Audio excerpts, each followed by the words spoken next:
How people falling prey to media as a spectacle resulting to a society of a spectacle?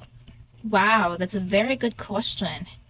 As for me, I think there are five key issues concerning how people become prey to social media. The first one is manipulation of reality. Media often presents a curated versions of reality that can distort actual events and issues. Nowadays, we have a lot of creators, we have a lot of applications, and we also have a lot of social interactive platforms that a person can actually navigate. And this can lead to misunderstanding and misinterpretations of the audience. So that's number one. It's easy to get swayed with the reality of what's so-called media nowadays, especially the young people. Second, that would be attention to economy, which means that in our society, it's already dominated by media. There's like intense competition for attention. This can be via content creations, this can be via applications or any other form of entertainment. So, young people nowadays would actually label themselves as seeking for attentions, if I may say. Going back to the 1990s, we have less reports of suicide, we have less reports of any crimes just because social media is not yet relevant during that time.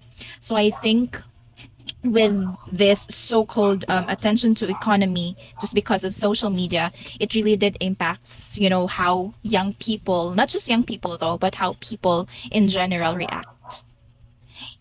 Okay, that's second. And third, it's the positivity and consumption. So consumers of media spectacles can become passive recipients rather than active participants on their own understanding of the world. For instance, in the Philippines, how we view political or politics, we have this certain perceptions on how these people should react for certain things, no? And I think it's more of how we perceive the social media content, and how we actually input that on our daily activities or our daily living in general. This positivity can discourage critical thinking and engagement with complex issues. So instead of, trying to research particular issues, we tend to, engage with that certain issues without having to, think, and without having to give benefit of the doubt, for instance, for that particular person. The fourth one is it's normalizing of spectacle. Over time, constant exposure to social media spectacles can be normal, or it's a normal behaviors and attitudes that are detached from reality or detrimental to society.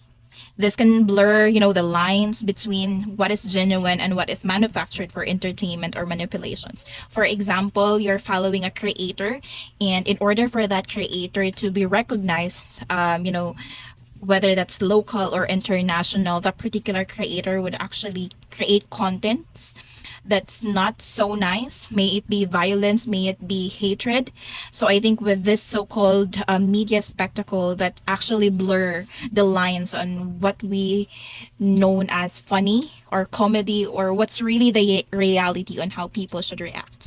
With this creator thing, with the monetization of creators, people actually tend to, create content that they think that they can, monetize, for example. So there's that. The last and the final impacts for me, that's what I call the social and cultural impact.